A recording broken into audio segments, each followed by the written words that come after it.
Welcome back, everybody, to another episode of the Growth to Greatness podcast. I'm here with my dear friend, Alexis Mantei. How are you? I'm doing great. Thank you so much, Paul, for having me on. I'm excited to chat. I know. I'm finally made this happen. Yes. You're very busy. You're all over South Florida. Promoting and running your business. It's been incredible to meet you. Yeah. Funny enough, we met on Instagram, which is actually the first time I was able to meet someone so great on something like that. And we just did an IV, and now we're here. So let's get into it. One of the things that I always want to learn is the beginning, the beginning of the beginning of the beginning, right? The entrepreneurial journey starts way earlier than we think it does.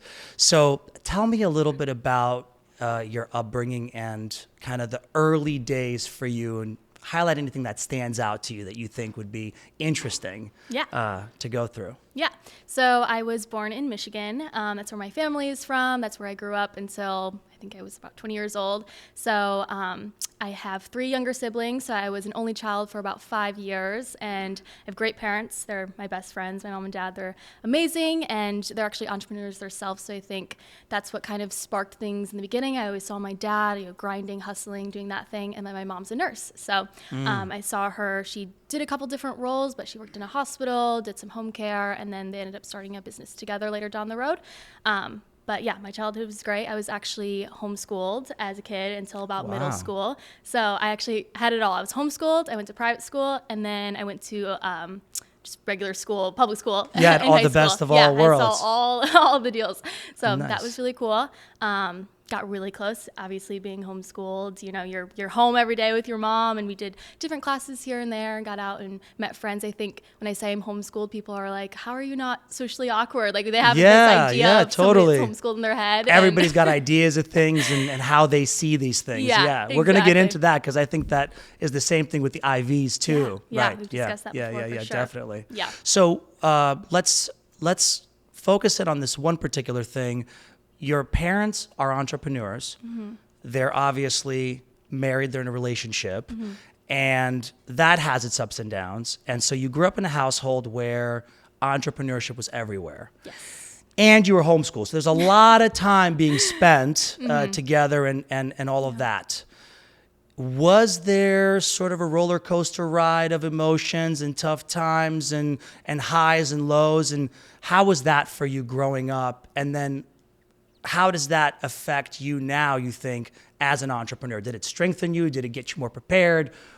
What was the dynamic like? Yeah, I think to answer the question, like how it made me as a person right now is I'm very good with change. I can kind of move around and do things because of the childhood I went through, which I'm so grateful for. I wouldn't have changed it for any way, but definitely up and downs. My dad started with his first company. It was appraisal business. So he would go around and we would actually pack up in our little minivan and we would go traveling around the state of Michigan as he took pictures of houses and inspected them and get in the car and go to the next one. We'd do like full 8-hour days, like being on the job with dad. So that was the first thing. And then in 2008, when things were crashing with housing, he actually worked slowed down a lot for him. So my mom had to get a job as a nurse. And so she did travel. So we actually moved to New Mexico. We packed all our things in a couple of weeks and moved to New Mexico for about 2 weeks until my dad's business went crazy again. And we moved right back home.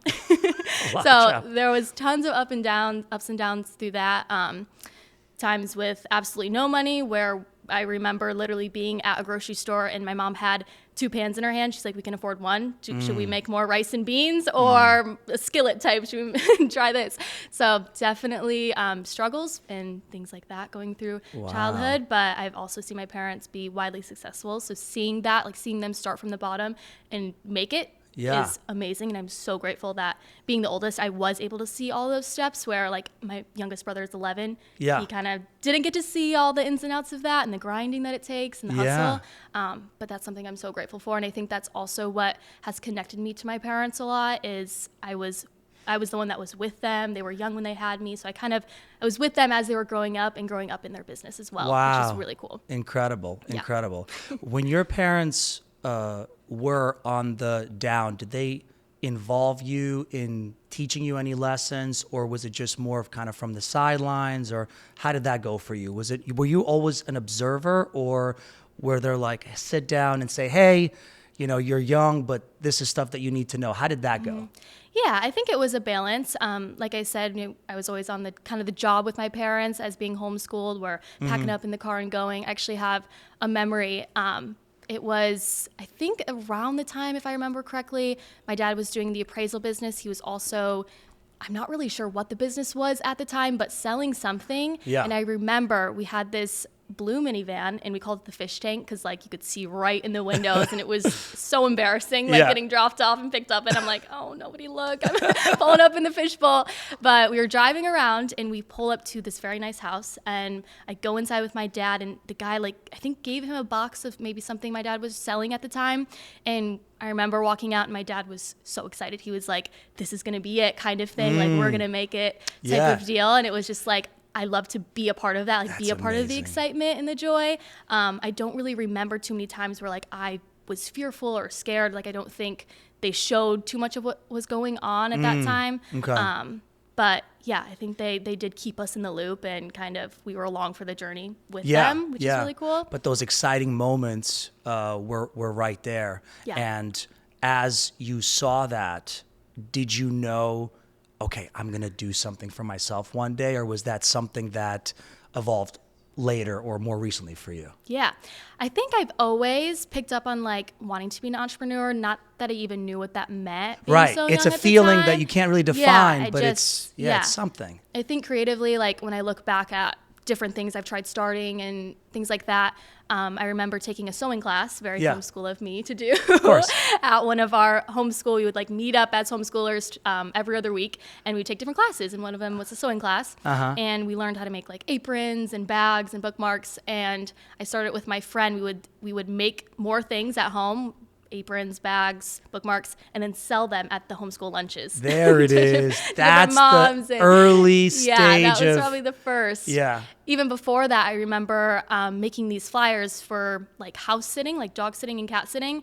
I probably was like 9 or 10 years old. Wow. And I would go to door to door handing out flyers, and I actually got one customer from it. Was that your first customer for anything ever? I think it was. I believe that was Yes. before the sewing.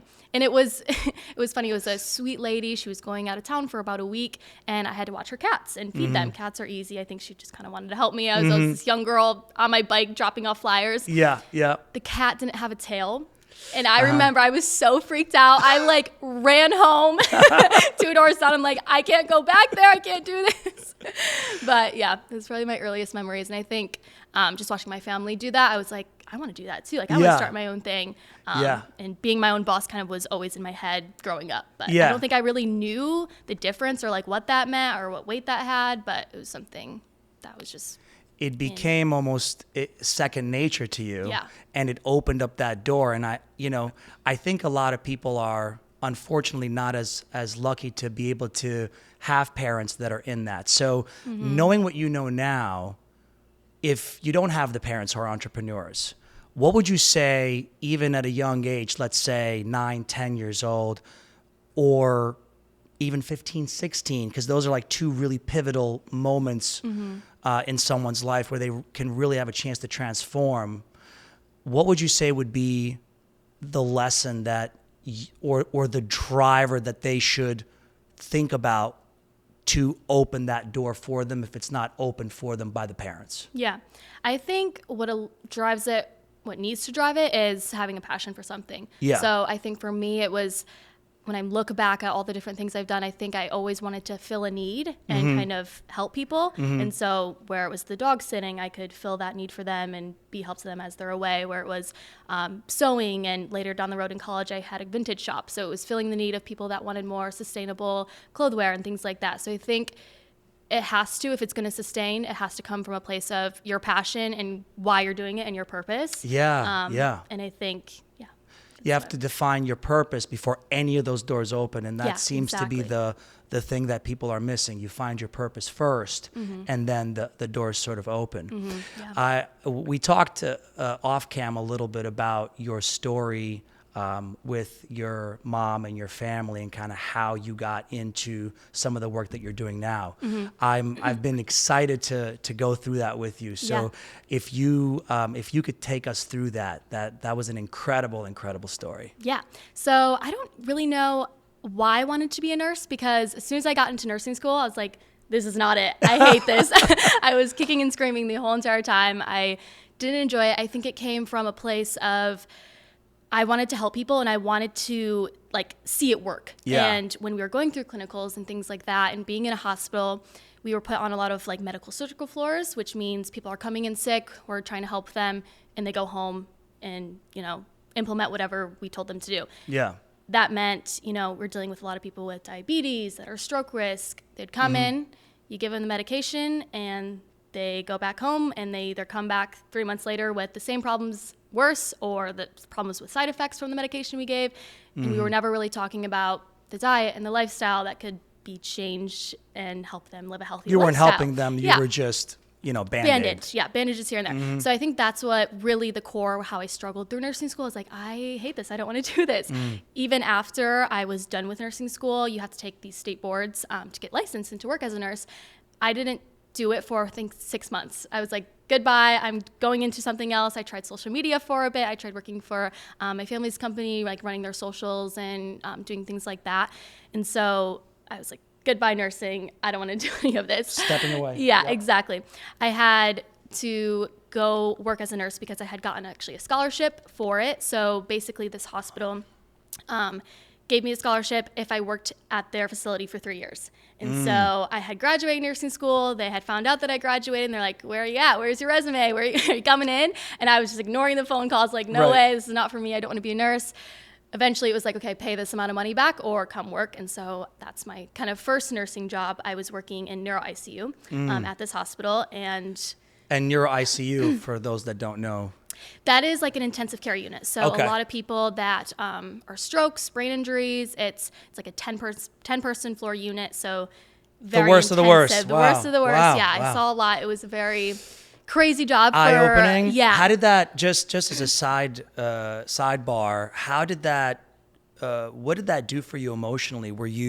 Did that affect you, and how did that, it had to have affected you some way. Yeah. Tell me about that. It that was, period. so when I was going to the hospital to apply, I really wanted to work with kids. That's kind of what my passion was throughout high school, why I wanted to be a nurse. I wanted to work with kids. This particular hospital did not have like a pediatric floor where I could do that. They had a mother-baby unit, so like delivering babies. I applied, didn't get it. I ended up just applying to like a regular medical surgical floor like I talked about before. I was like, okay, I'm going to get my 3 years done. Or at the time I was thinking I want to work, save up the money to pay them back, and so then I can leave and get out of this, do something else. And the manager at the time was like, I have a neuro ICU position open. And I was like, listen, I don't even want to be a nurse. Like that's like the best of the best. And that's probably not for me. Yeah. But then she ended up taking me to the floor, and I met all the nurses, and it was just a different atmosphere because you're dealing with such high cases and you're literally saving people's lives. Like we had people that are on 10 different, infusion and drips, keeping them alive, and they're on vents and they're on things like that. So it wasn't so much like I didn't feel the slapping the Band-Aid because it was a life-saving measure. So Yeah. like, okay, Their actually life was in your hands, Exactly. basically. Yeah. So I'm like, okay, maybe I can do this. This is kind of why I went into nursing. I wanted to help people. I wanted to see them get better. So this seems like the place to be. The closest to real. Yeah. And the nurses that worked on the floor just were amazing. Like I actually toured the floor I applied for versus the floor she was trying to get me to work on, and the atmosphere of just the people that I was going to be working with, 10 times better and kind of fit with me and how I, like the competitive nature of medicine was there. So I was like, okay, I'm going to try it. I'm going to do it. But it was taxing on my emotional health and things like that because obviously not everyone makes it. And I actually have a memory of my first patient that didn't make it. And I was a mess. Like the rest of the day, I'm like crying with the families there. It's horrible. Like you never want to see that. And did you have to tell the family or were you part of that? Or did you see that? Yeah, so I was That's under a nurse rough. at the time. So I was still training. I wasn't like on my own. Right. So it was me and my trainer, my preceptor at the time. And I remember another nurse came in. He was like, oh, by next year, like, it's not going to affect you. Like, you're fine. I'm like, I don't want to be that person. Yeah, like, I don't want to be my numb personality. to it. Yeah, exactly. Yeah. So it's like, okay, that's not for me. So I kind of at that moment was like, I got to get out of this. Like, I can't do this for How long did the rest of my life. How long did you do that for? I think 6 months. Okay, so 6 months. And here's what I think is interesting. I think everything that, for entrepreneurs, when they look back, we tend to think about the toughest moments in our life and we say, wow, that did this for me now that I think about it. It's almost like this hindsight 2020. What do you think is not just the lesson, but what do you think that helped you do now that you're in business for yourself, now that you're driving your company forward? What did that do for you as an entrepreneur? Yeah. That you didn't know then, that you didn't realize it would do? Looking back. Yeah. I think dealing with people for sure. Yeah. Dealing with families, definitely at their worst times and their best times, because we did have success stories where, you know, the person comes in, they had a massive stroke, their brain's bleeding, whatever it is, and, you know, we rehab them, they're on a ventilator, and they come off the ventilator and they're able to walk and talk again. And so I think dealing with the families and dealing with the patients is something that kind of helped me with what I do now, is a lot of education with clients and things like that. So I think looking back, that was probably one of the biggest things that helped me, and also knowing that's not what I want my life to be. Yes, scratching it out. Yes. But it also probably gave you a lot of resilience and a lot of, there's a temperament there too that you developed, I'm sure, dealing with difficult and stressful situations, which could happen on a regular basis. Yeah. Knowing like now the things that could What to go do. wrong doing IVs for people every day are like minuscule compared to Yes. you're doing CPR, like bringing somebody back to life. Absolutely. type of thing. Yeah, So, because you think, you know, when you do the business for the first time and you did your first IV, you were probably nervous. Yeah. Really nervous. Yeah. But Shaking, going. you think back to all the things you'd experienced and you're like, this is just a very small little step. Yeah, that is very true. I've actually compared that a lot because it's like while I was in it, I don't think I processed how crazy it was. Like I'm going in 12 hours and saving people's lives.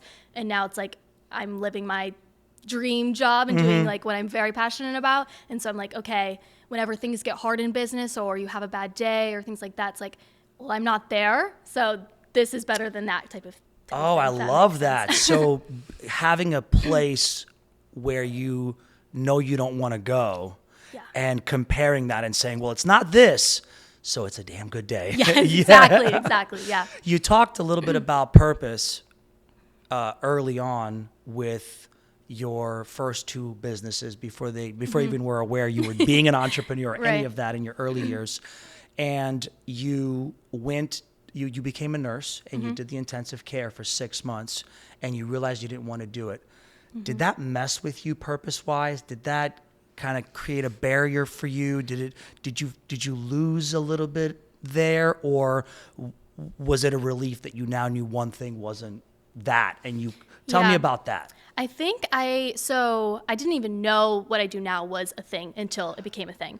So I still was like, okay, I know neuro ICU isn't my purpose. That's not meant for me. But like I said, I had a passion for kids. And so I was like, okay, I'm going to go get a job as a nurse working with kids. So that's actually what moved me down to Florida. I just started applying for pediatric positions. Gotcha. I didn't even know West Palm Beach existed at the time. I had never been here or anything like that, but I found it on the internet. I applied. It was the first position where I got an interview. So I hopped on a plane and came down and that was fell in love. Got to make the moves, but that's the thing. And I think that, again, purpose, you make the moves, you just do it. Yeah. Okay, go on. So, I think I was like, okay, maybe my purpose is working with kids. So I came to the hospital here, St. Mary's Children's Hospital, and I started working as a pediatric nurse, and I loved it. I didn't love the whole, I was still clocking in every day, scanning my badge, working under somebody. I felt like I didn't really have like that part of myself, like the creative part of myself and the entrepreneur part of myself, but I still was fulfilling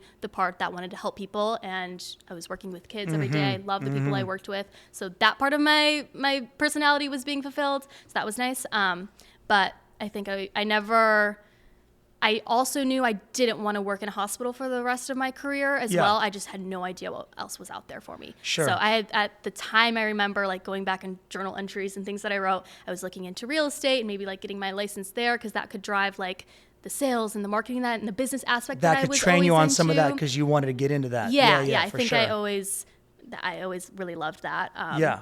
So Your independence is really important to you, it seems. And when you worked at the hospital, even though part of your purpose was fulfilled, the other part wasn't really. yeah. How were you aware of that? Were you always aware at that? Was it that point that you were aware that you were going to be you were going to have your own company one point, you wanted to do it, or was this just something in the back of your mind? When did it, or if not, when did it start for you that you just knew no matter what you do, that's the path you were going towards? Yeah, I think at the time I was trying to do social media a little bit. So I was trying to make TikToks. So I was trying to be a TikTok star. You tried? I tried. I still How do far did you make get? them. You did good? But I would make like videos like day in my life as a nurse, things like that. And, like on my off days, I was constantly I think that could filming. be popular. It was good. It was good. Nice. Yeah. Nice. But I think like creatively, I mentioned I had the vintage shop throughout college, selling vintage clothes and things like that. So I tried the social media route of like creatively making videos and doing like get ready with me and styling my outfit, things like that. So I had the balance of it was feeding that part of it, but then also there was the aspect of I can only grow so much working bedside nursing. You're only going to make this much money when it comes to that aspect. Sure. And that I struggled with. I knew like, okay, there has to be something out there. I just had no idea what it was. Yeah. But I don't think I was really thinking of any like business ideas at the time. I think I always had like maybe I'd start a personal training brand or like something in the health and wellness industry because I always had interest in that, but nothing was ever clicking. Like there was never like this aha moment, like, okay, that's exactly what I want to do until later on.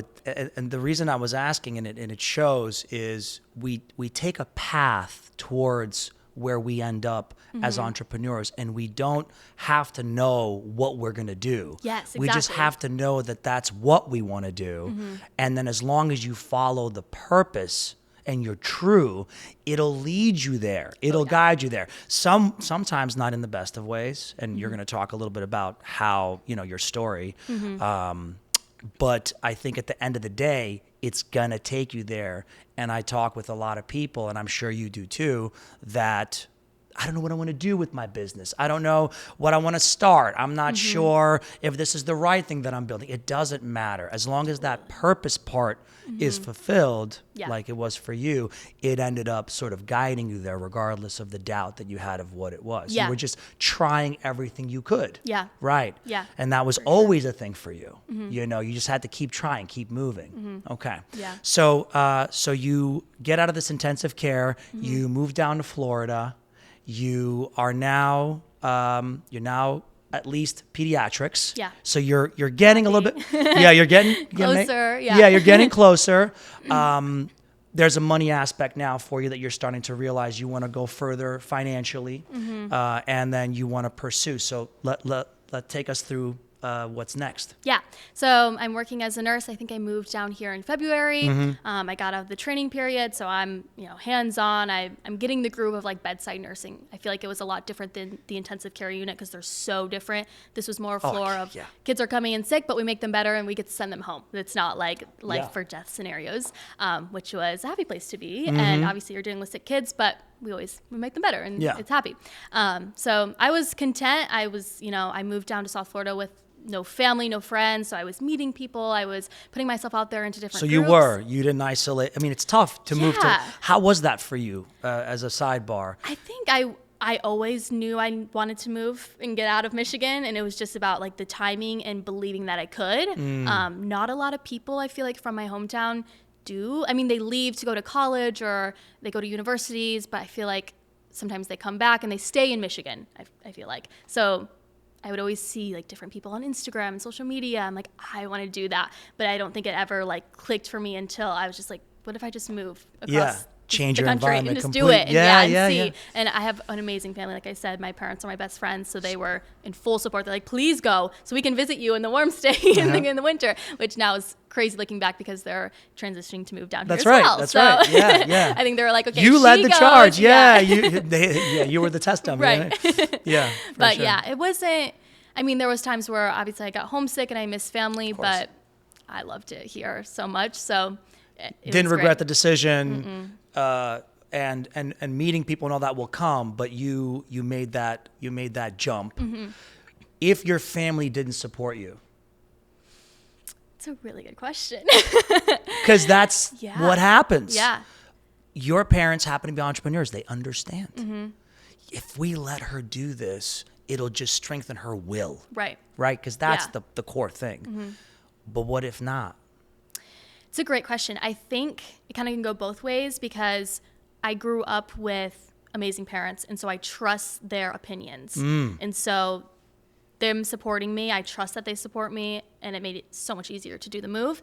I think if I grew up with not supporting parents, and I may grow up not trusting them as much, so maybe I still would have made the leap kind of in a rebellion or something like that.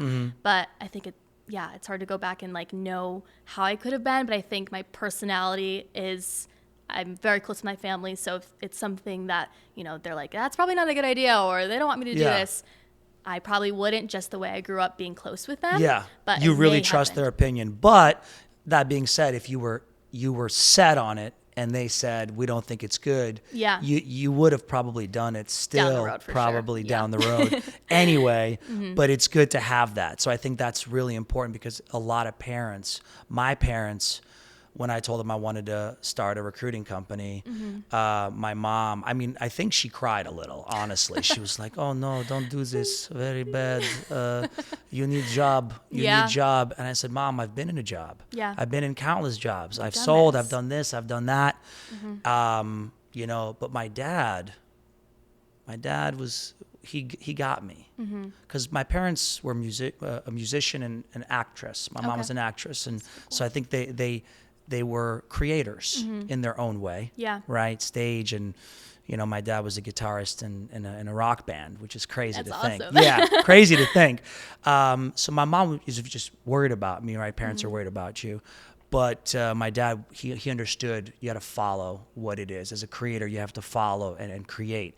And I guess the lesson out there is, listen to your parents, but do what's best for you. Oh, yeah. No matter what, because at the end of the day, they're not living your life. Exactly. Or you can just turn them into entrepreneurs like you had, and that'll be just fine. Yeah, I've seen that with friends, and even like past relationships where it's that dynamic of like the child wants to do something and the parents don't agree, and it's just tension. And I feel like a lot of times if they actually go and do it, the parents like, oh, that's great, it worked out, and they're proud of it and they're on board. But that happens a lot, which I'm grateful. It's so good to have that, but it's still a good thing to be aware of too, which you are as well. So you're here, you're moving forward. Where do we go from here? Where does it go next? Yeah, so it was probably around like June or May, June, July. My mom had mentioned something about an IV. Was this last year? This was last summer, yeah. This is we're almost recent here. We're almost to the we're almost to the There's top. There's a lot of changes right in this right year. in this mashup. Yes. This is like the pivotal moment. The pivotal moment. But so my mom had mentioned something like when I would call her about IV business, she was interested. She had joined like a networking group with other business owners with that. I was like, okay, cool. Not really thinking much of it at the time. Random. Yeah, I'm like, okay, another business. You guys are crazy. They're always doing something. I'm like, oh, another idea. But I had went home for my brother was graduating high school, so I spent a week at home kind of celebrating him. In the Midwest, we do these big open houses. I don't think that's a thing here. What is that? Basically, it's like a huge party. You supply food, and everyone comes and congratulates the person that graduated. Definitely haven't been to one of those, but that sounds awesome. I guess the Midwest thing. You should bring that here. I know. It's awesome. So, we had that big party, and I think at that time my parents already had the building so in Michigan we have an actual lounge, an IV therapy lounge where people come and get the services. Yep. And so it was just a blank slate, and I went up there with my dad, and I was like, oh, like you could put like the front desk here, and there needs to be plants here, and like kind of giving the vision of like, I'm like, this could be so cool, not really thinking anything. I think the next day he was like, do you want to come back to Michigan and like run it and then kind of like learn how to do it, and maybe you could take it back to Florida? And I was like, no, I don't want to move back to Michigan. Yeah, I'm like, heck, I love it here. Like, I don't want to leave. I have friends now, like all this stuff. But I think I thought about it for like 24 hours, and I'm like, okay, yeah, I want to do it. You got to do it. Yeah, I have to. Like, I can't pass this opportunity. Like, it was amazing. What was it? What was it about it? What have you thought? What were those 24 hours like? Take me into that a little bit. Yeah, I think it was just, I knew that I had made sacrifices, like the job working in the ICU. I worked there to save the money to pay back my loan. And that was a sacrifice I made. I picked up so much overtime. Like, I was there every single day, it seemed like, working my shifts and sacrificing my time so I could be free. And so I felt like this was another one of those sacrifices. Like, okay, I'm going to sacrifice these 3 months or however long it's going to take so that I can live my dream life and be happy. And it was just like these small little sacrifices that I had to make. And so in my head, it was just another one of those. I'm like, this is going to suck. I don't want to do it. Yeah. But Yeah. It was kind of like, I have to. Like, I can't pass it up. I can't imagine going back to my hospital job next week and regretting not taking this offer from my parents. So has your brain always been wired, you think, like this, where you understand sacrifice and delayed gratification and the ROI of like taking that step back to take a leap forward kind of thing? Because I feel like that's learned. I don't know if I don't know if that's intuitive. What do you think? Is it something that you felt, or you think you learned from your parents maybe? Yeah, I think that's a really good question. I think, from example, maybe seeing them kind of sacrifice. I actually was just talking to my mom a couple of days ago, and she said something about having a mini fridge. And I was like, wait, what? A mini fridge? She's like, you don't remember when we were starting the company in 2009, their other company? And I guess we had a mini fridge in our house for like a year and lived out of a mini fridge, but they were pouring all their money back into the business. And so they didn't have money for a fridge. And so, I think I was just like, I didn't notice. It was just a cute little fridge sitting there, but things like that. So I think it was led by example, and probably learned in childhood from that. But yeah, they did a great job in doing the best with what they had. Yes, exactly. That's really important as an entrepreneur. Yeah. And you are also, throughout your career, doing the best with what you had, and you maximized every opportunity, and all you have to do is think for a second, and the next thing you know, you're on the flight going back to Michigan. And how long were you here now before you went back?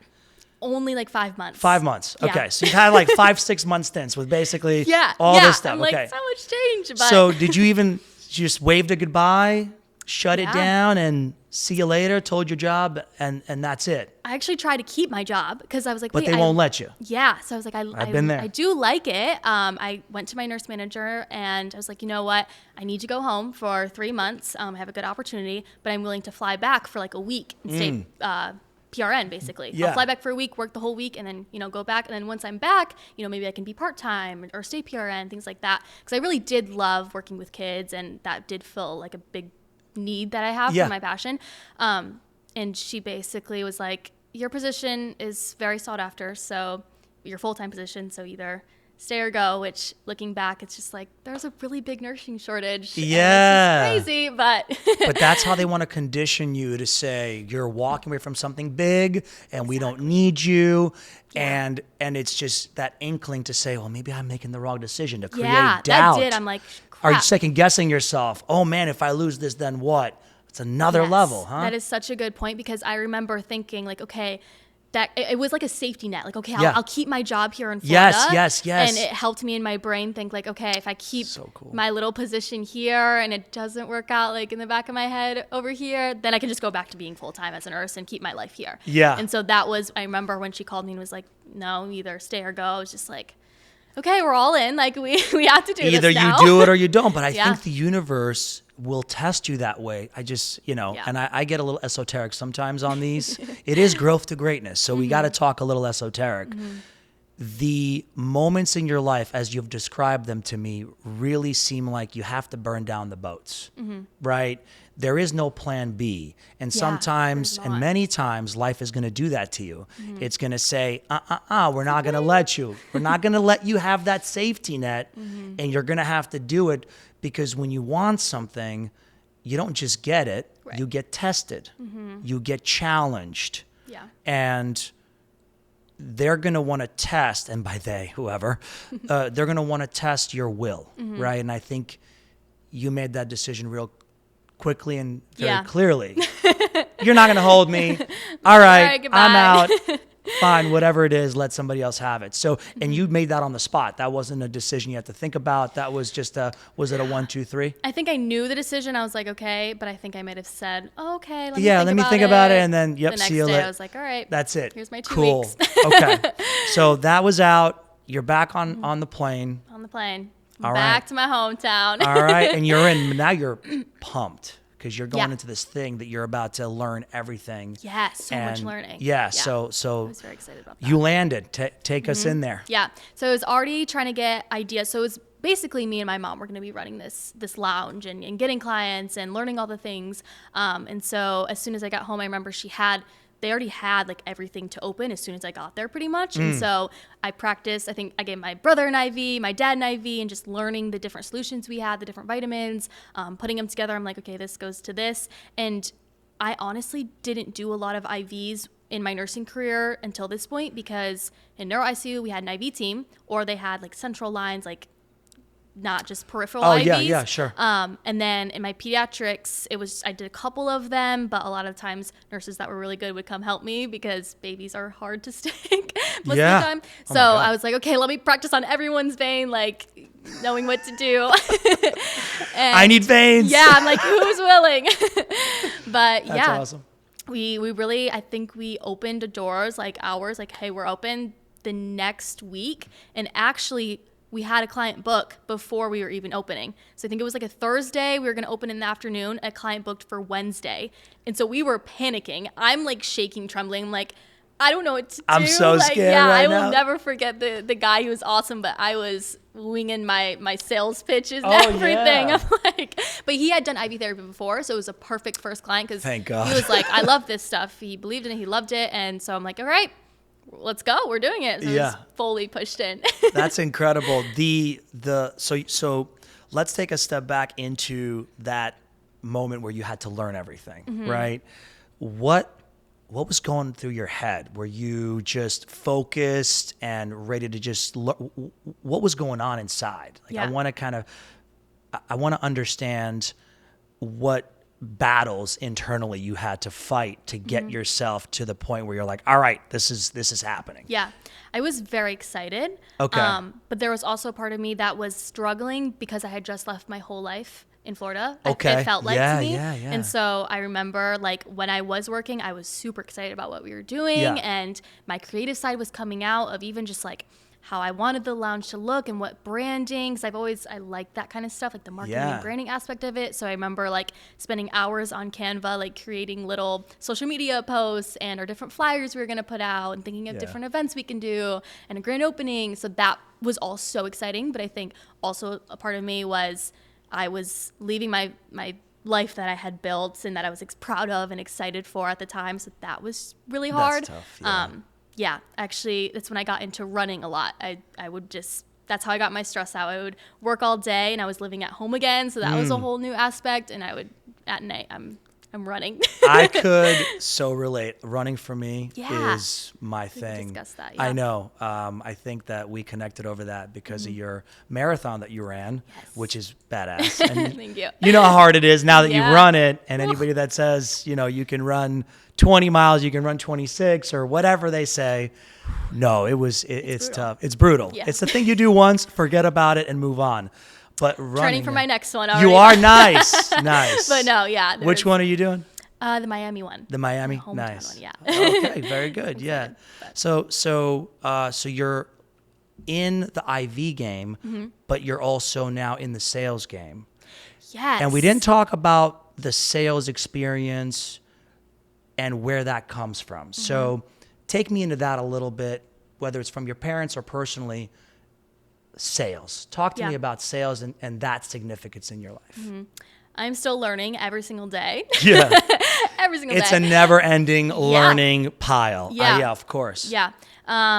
Obviously, I went to school to be a nurse, but I don't necessarily think even if I went to college for sales or marketing that it would have done me any better. Like I probably would have known a few more things, but I think you can learn so much from Google, Google Yeah. University or YouTube. Yeah. And so I knew a little bit, like obviously trying to do social media, TikTok, things like that. Like I knew how to create a story and put it out there. And when I had my vintage shop, I was good at like taking pictures and posting things. So that part of sales was good. But when I got to Michigan, like the actual face-to-face sales was the thing that I was like, I'm so scared. I remember going door to door. Like I was going out, me and another nurse, we were just literally going to You just started door to door. Just door to door. Hey, this is what we're doing. Yeah, cards in our hands. Wild. And I remember going into a local gym and the front desk, because a lot of times they have the gatekeeper, so it's hard to get to that next person that makes the decisions. Yeah. And we finally did that. He was going to get, the guy that would coordinate everything for us to do services at this gym. And he comes up in his suit and tie, and I'm like shaking, trembling. I'm like, so we do IVs? And I didn't even know what I said, honestly. And he was like, what's in it for me? I'm like, we could probably work something out, like maybe a free IV.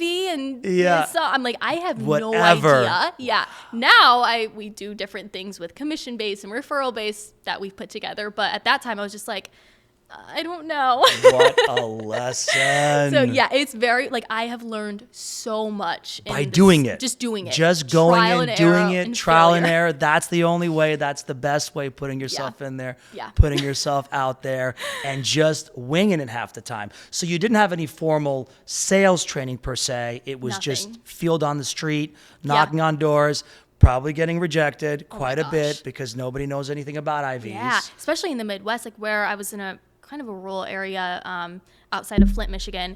Wow. It's not, there was like one other company at the time that was starting out that did some mobile IV stuff here and there, but not really a lounge like ours. Like it was, people are like, what is this? So a lot of education on the forefront too. And yeah, people were like, what are you talking about? Like crazy lady off the street. It's a lot of educating. Yes. And you're also coming in with just a new concept and you've never sold before. So all these things are there. How did it feel when you got your first partnership or sale? Gosh. Do you remember it? Oh, yeah. Okay, tell me about it. So it was a local real estate agency. Okay. And a great facility. Like I love the people that worked there. It was actually a nurse. I didn't know they existed at the time. It was a nurse that had been in like some CrossFit classes with them at the time. And I really wanted to work with them because their team, they really cared about health and wellness. They had a gym in their basement of their offices, and it was all these real estate agents that got out there and in the community, and they were very involved. And I was like, I want to be a part of that. Like, I really liked it. And so I remember going in, and she had texted him on Facebook, was like, hey, can we meet with you? Because she knew like the head guy. I'm like, perfect. So me and her go in, all dressed up like with our stuff, and we sit at like a conference table, and I'm like just saying what I do, and he was like in and out in 2 seconds, like very fast, like, oh, cool. All right, well, talk to my girl, and she'll get you set up. And she ended up setting us up at like an event, and it was crazy. So at the time she was like, you can be part of it was like a fall fit fest type of thing. You'll be the only IV therapy company there, all these things. I had posted about it on social media, and I think another company had maybe seen the post or found out about this event and went and got our slot for the IV therapy position there. Like 12 hours max. And I remember being like, how the heck? Like, I was literally that morning going to give her the paycheck to be in the spot. So it ended up being where we were both part of the event. And I'm like, okay, this is fuel into the fire. Like, I'm going to get in there. Because we wanted to be kind of the IV team for his team to give them IVs like on a monthly basis. And I was like, okay, we can come straight to you, hook all your guys up, and have that kind of collaboration. Yeah. And so I'm like, this is not a no. Like I still want to get this. We're getting this. Yeah. And then I think one of their employees actually booked a session with me. And so I gave him an IV, and I made a joke like, if you get me in, I can give you some deals. I'll do anything I need to get in. He was like, oh, perfect. I'll give you the number of the guy that will connect you. So I texted him that night or that morning, and he's like, oh yeah, send me over like what you want to do. I'm like, okay, cool. We want to give you guys IVs and create a partnership. Yeah. He's like, cool. We have team meetings on Tuesdays. Do you want to come present in front of the whole team? I'm like, yeah, I do. Yeah, I have no presentation. I have no idea what I'm going to say. Exactly. But yeah, absolutely, I'm going to do it. That day I'm making like a Google Slides of like pictures. That's how it is. But I remember like texting my family group chat and being like, we got in, like we did it. I was so proud. Hell yeah, amazing. Yeah. But So then you end up presenting. yeah, and presenting. getting, It's a still partnership we have there today. Wow. Every month, first Tuesday of the month, we service their clients, and they love it. And I have a great relationship with the owner. Client, still it's a awesome. client, because once you start, you don't stop, because you Exactly. see the value, which is exactly why you do it. Yeah. So you're getting the hang of it. The sales are going. Mm-hmm. You're not in Michigan. You're in Florida. So let's take us into what's next for you as you started to learn the business in Michigan and Yeah. how things progress there. Yeah. So if you want me to step back a little bit, there was some changes. So when I of was in course. Michigan, as soon as we get there, me and my mom are kind of, trying to build it, going back and forth. And it was time for me to go to Florida to do the mobile aspect, like you mentioned. Right. Yeah. You were. So I'm ready. I'm like counting down the days where I can get back to my apartment and my friends. And How long was that period before you? So I want to say I went down in July. Okay. And had probably been 3 months ish. Okay. 4 months. And so, I feel like I was established. I knew everything. We had nurses at the lounge working Probably that flew were by too, amazing. right? Yeah, Yeah. it was great. And then, so yeah, I'm ready to go. And we get hit with the news that my mom got diagnosed with cancer, which God, was yeah. insane. Nobody is ever expecting it. Yeah. Crazy. She's young, healthy. Obviously, she's into health and wellness with IV. Yeah. It's her company, like all Yes. these things. And so it was like, whoa, Out of nowhere. holy crap. Yeah. Eating clean, following everything. Yeah. I mean, We would laugh as like a family with like my aunts and uncles that she'd come to a chicken dinner with like an apple in her water and Wow. like Yeah. things like that. She was like just healthy and Yeah. it seemed like it. Yeah. And yeah, that was a big like, holy crap. Okay. Pause on life. Like, what are we doing? Like, what's Yeah. happening? stand still. Yeah, freeze. pretty Yeah, much. Yeah. And so at that time, we're like, okay, what do we do? Obviously, I don't want to go to Florida now. I'm like, I want to be with my mom. Like, this is Yeah. insane. She basically had to get like a surgery. It was colon cancer, so it had been Yeah. blocking things. She was very sick for a short amount of time, and it came fast. Like, she had a couple symptoms that she kind of put under the rug. As nurses, we do that. Yeah. We have things wrong. We're like, so oh, we're nobody had any fine. clue and No and, idea. And during it, just try to kind of hide and cover as much as the Yeah, pain she's as like, possible. oh, she's having some stomach pain. She's like, I'm fine. They'd go away the next day.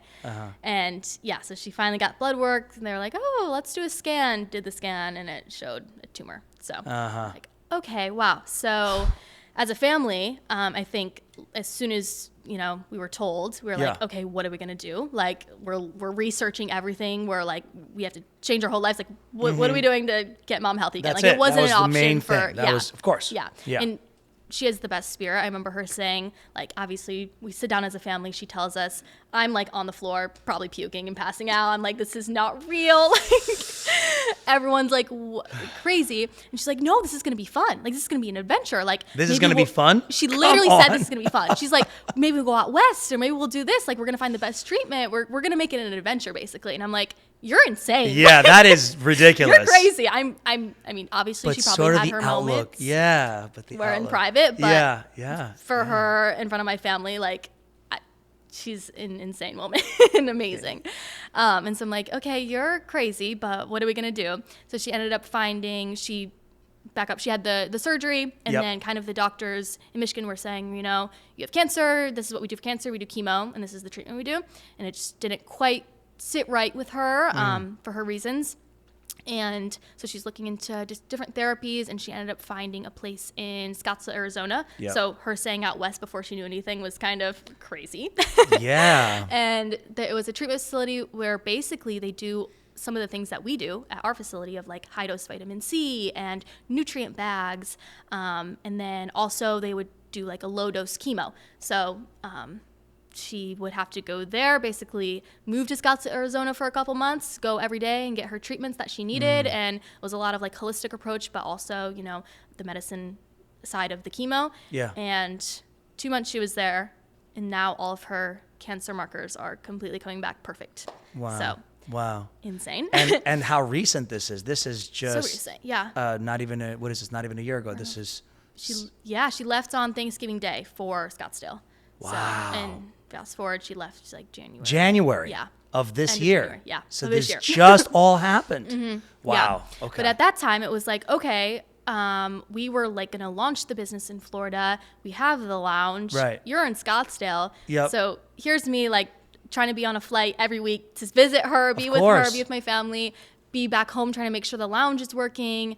Also going back and forth to like Florida to like try to start it, but nothing's really happening. So you were trying to start it while all this was going on, like giving it Yeah. time, Yeah. trying to kick it up here, huh? Yeah.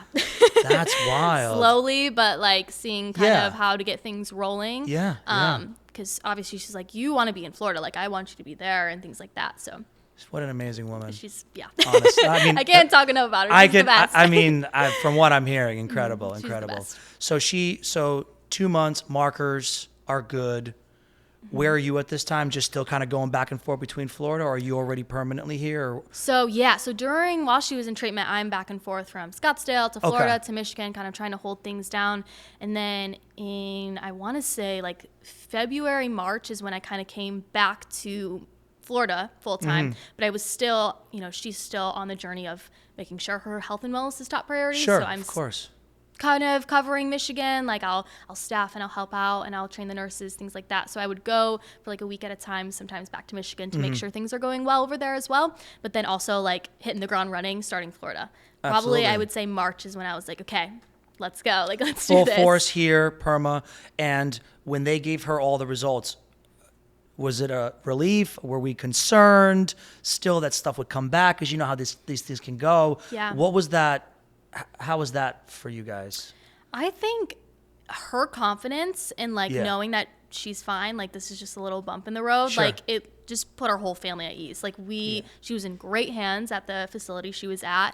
The knowledge that we were getting as a family of like learning about cancer and what cancer is and all these things was just so much. And the support we were getting, I think there was times where I was like, oh my God, yeah, my mom has cancer. Like what? Like that's insane. She like, could I be have gone. Never, You know what I mean? Yeah, God forbid it could.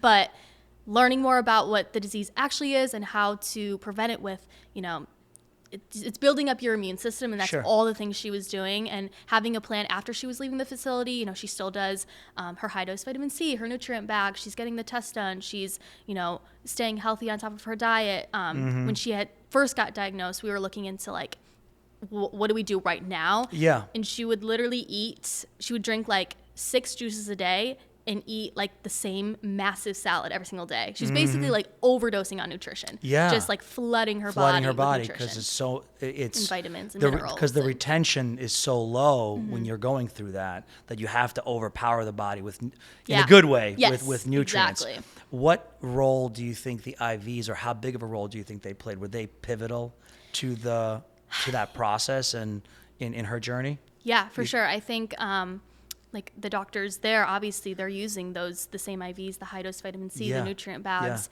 at their facility as they're treating patients. I can't say necessarily like that's what cured her cancer because Sure. she did chemo as well. Right. But I think it's the combination and Yeah. having the IVs supporting her body going through such a hard horrible thing, treatment. and it's low dose too, so it was able to Exactly. take a lower toll on her and help her with the recovery. So Yeah. it was a much better And she combination. feels good throughout. Like she was still hiking mountains with us during treatment. Like she never skipped a beat. Like obviously on her chemo days, she might be taking a nap, feeling a little sleepy, but throughout the whole process, unless she felt miserable and was hiding it very well, she seemed to do amazing. So I think that again, I keep talking about the will, but I think her mindset, that's another thing. that's for sure. right. I think Yes. that's probably 80% of it. I gotta say, because I totally believe her that. mindset, and I think being an entrepreneur and having that mindset probably ended up contributing to saving her life in probably the biggest way, right? Yeah. Because you have that power and that choice to run your life the way you want, and nothing's going to stand in your way kind of deal, Yeah, for and sure. you have to make some sacrifices, but she fought through that. Yeah. So that was crazy. So nuts. Insane. But I think also it gave me like I could do things on my own a little bit with the business too, because I think having my mom as a partner, it was I can ask her every little question and Right. and, Yeah. and go to her for every little thing. But now my mom's dealing with this. I don't want to bother her with little questions here and there. I'm like, oh, what do you have an idea for this? Or what should we do with this person? Or we're running an event, like help me with that. Or I'm sending an email, what do I say? Like things like that. And so that gave me like a lot of just I can be independent and you, like we said before, like you learn by doing it and failing or succeeding. And I did a lot of that when we came here to Florida. Yeah. Again, Again, it's yeah. just because it never ends. Every level, every layer is more learning, more trying new things, more failing, under the radar, but you're still, right? There's a cliche, sidebar, about failing your way to success. A lot of people talk about it. It's like this entrepreneurial, everybody that's motivating is like, you must fail so you can succeed. Yeah. Do you, as an entrepreneur, has gone through all of this and are still very much in the early stages of your business here in Florida, do you believe that you failed your way to success? It's a good question. I think, yeah, there's things that we did that didn't work. And so we try something else. Yeah. I think, it's like we said, you're learning something new every single day. Yeah. It's a learning curve. And so I'm sure we're doing things now that we're going to find out next week or next month that it's like, oh, that's not the way, or we'll tweak this and go this way. Yeah. So I think, it's literally every day. I remember like how like I said, with the guy that I was trying to get into his IV gym, I just went in with like, hey, this could be cool for your clients and your gym goers and your members. Yeah, and now we have a purpose. We're like, okay, this is what we do. This is how it fits in. This is what you get. And it's a plan. It's a step. And so I think that probably will be perfected down the road as well. But it's already gotten so far with like the systems that we've set up and we use every day. So yeah, for sure. You've refined it. And I think that based on what you're saying, it's not failure as people think about it per se. It's not like you're crashing and burning. It's not crashing and burning. And I think that's what people may feel, but it's just iterating, pivoting, if you will. Exactly. That's a nice little. Okay, so you're here. You're running more autonomously. Your mom is better. Yeah, she's doing great. She's doing great, which is great. So we're almost at the present now. So tell me a little bit about what's going on now as we get to sort of present day with the business and everything you're doing. So I think we're still obviously growing. We're new, so we're getting our name out there. It's a lot of like creating partnerships, and I found that word of mouth and referrals is the biggest way that I've seen the business grow so far and continue to grow. Oh, absolutely. So yeah, just it comes from your purpose and your passion. You're going to serve your clients well, and then your clients are going to refer you. And it's like a trickle effect that goes on. So I think that's kind of what we're doing now. We're just gaining more partnerships. We're learning more. Also, when we started the Ivy business, it was just nutrient bags. So we were just doing, Myers cocktail, vitamin C, IM B12 injections. Now we've gotten to kind of the space of doing NAD, which we talked about, NAD plus, and peptides. And so, harder core infusions that we like to talk about. We want to make people younger now. And things that are like Yes. nutrients are great, obviously, and they do. I mean, a bag of fluids and some B vitamins can change a person's life as well. But these treatments like peptides and NAD, where it's actually like changing your cellular function, is wild to learn about, because obviously, as a nurse, we barely learn about nutrition. We're definitely not learning about, preventative things like that. You're learning about drugs that end with X or Z or whatever, right? Yeah. So just learning more and more every day is super exciting. And I never really thought, I know they talked about in nursing school, like, as a nurse, you're constantly learning. Every 2 years, you got to do, your continued education, your CEUs. I'm like, I don't really want to learn more about diabetes. Like, it interests me. I want to help those people, but this stuff, I love it. Like, I will turn on a podcast. I think I talked about that on my drives to see my different clients, about BPC 157, this different peptide, NAD, how this person reacted to it. And so I love it. You love it. It's almost an obsession for you, which you kind of have to have. You have to be obsessed with it and genuinely love it, which you do. Yeah. How do your parents now participate in helping you? Has things kind of sort of gotten restored at this point with your mom doing great and everything? Tell me about the current state of how it's all set up for you. Are you kind of just running it yourself? Is there still help coming in? What's the setup like now? Yeah, so she still does like behind the scenes stuff with working with our medical directors and kind of like doing some ordering here and there. But my dad's kind of like the business ear. So if I need help or have questions, I can go to him for that kind of stuff. But he's kind of hands off with, obviously, he's not a nurse. So, but you got to get a mentor. Yes, yes, you exactly. should always have a mentor, right? And that's important. Soundboard Just for happen that. to be your family or your dad or your mom, Right. but you should have a mentor because they probably played, Yeah. and, I mean, clearly a pivotal role Yes. in your life. For sure. For those like me who thought IVs were for people who are hungover, and that's it, what do you want the world to know about IV treatment and the power of the infusions that you can get? Yeah, I think a lot of us don't really know, I guess, that, I mean, we live in America, the food we eat is not great, and our bodies need Understatement. nutrients. Right, Understatement, exactly. yeah. Our body need nutrients to function. We need, our cells to be hydrated and to have just basic nutrients like B complex, vitamin C, amino acids, a mineral blend, magnesium. So I think just the fact that we don't really get those things from our food and how the food is made, how it's farmed, the soil goes so deep and you can go down a rabbit hole with that kind of stuff. But whereas when you can do an IV, you can put it straight into your bloodstream, and so you're bypassing your digestive tract. So if you don't absorb vitamins and nutrients, well, that doesn't matter. Right. We're bypassing that part. And if you don't get it from your diet, we're giving it to you. So I think that's where it comes into like the health and wellness aspect. Is it's not a hangover cure anymore, which those can be great, but people that are doing them on a consecutive basis, say monthly, bi-weekly, they're just feeling better. Like they just feel normal again and they didn't realize how they weren't, because that's just the normal and you don't know those things. And I think that's what's like the difference is. I can attest to that myself, having done an IV with you and I keep forgetting the name, the vitamin. The fast vitamin IV. The fast vitamin IV. I'll get it one day. Magic. That was the secret sauce. Yeah. Amazing. In that one, a lot of people, I don't think like the traditional IV place where you're getting your fluids and your bag of vitamins. This is a lot different. What you did, it's the fast vitamin.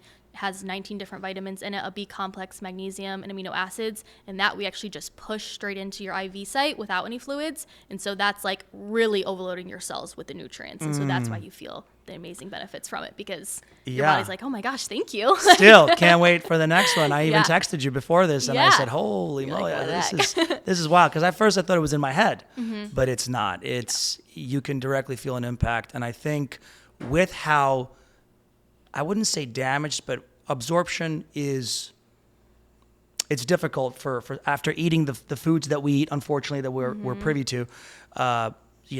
Absorption is, questionable in many areas. And I know that these fortified vitamins are already getting absorbed at, 5-10%. So it doesn't matter what the bottle says, you're not getting nearly anything near that. Yeah.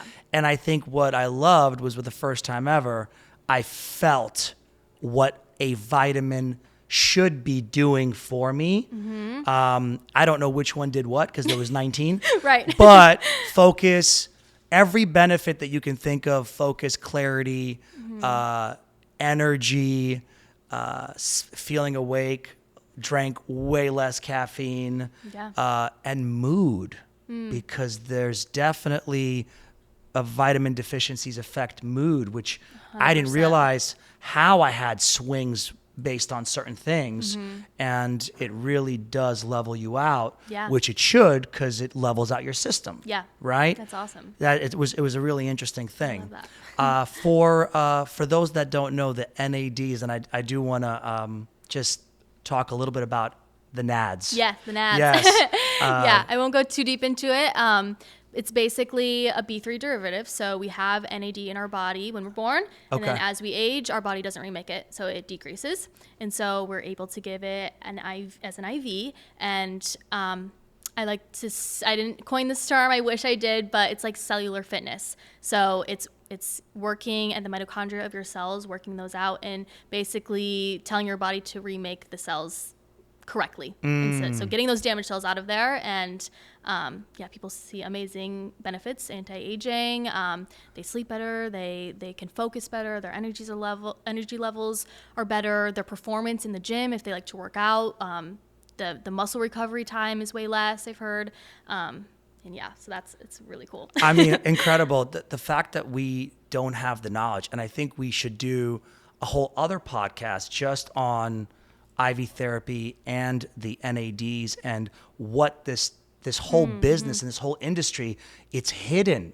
I mean, Yeah. where are you seeing anything about it? You know, it's not being communicated at all. Yeah. It's this underground thing to our benefit, but I mean, buried by the food industry, you know, and the pharma industry, right? Yeah. So it's crazy how much work you have to put in to educate. But once you do, it's a no-brainer. Yeah. It's like, what the heck? We should be doing this. This should be part of our daily life, 1,000%. Yeah. Cool. For the entrepreneurs watching, particularly women that you're probably inspiring the shit out of, I'll say our first curse.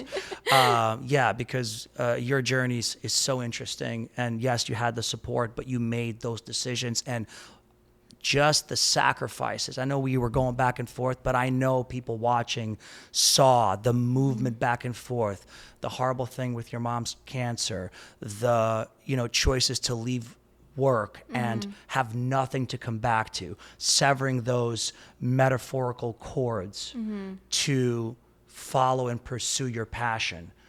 It's incredible. That being said, what advice would you give entrepreneurs right now that are developing their business? And you can go as long or as short as you want in any area. I want to leave this open-ended question that I do at the end of our chats. What would you say to them if you were talking to them directly? Yeah, I think it goes back to kind of the two things I was talking about earlier with the purpose and the passion. I wake up some days and I'm like, I don't want to do this. You get rejected and you're like, I don't want to do this anymore. It could be easy to go back to my job where I'm clock in, and as soon as I clock out, you know, I'm done. I can go do whatever I want to do. You're not working 24/7 as an entrepreneur. But I think then the next day I serve a client and they have amazing results and I've changed their life. Yeah, exactly. And it's like, okay, that's my purpose and that's my why. I'm actually making a difference in people's lives. And if that's what you care about or whatever your passion is or whatever your purpose is, you have to dig into that and literally remind yourself before you start your workday or before you start anything, constantly have that in the back of your head, like, why am I doing this? And I think if you ever lose sight of that, it's so easy to be like, okay, I'm done. Like, this is hard. It sucks. But I think if you just go back to passion and purpose, you're going to get a long way. Go back to passion and purpose.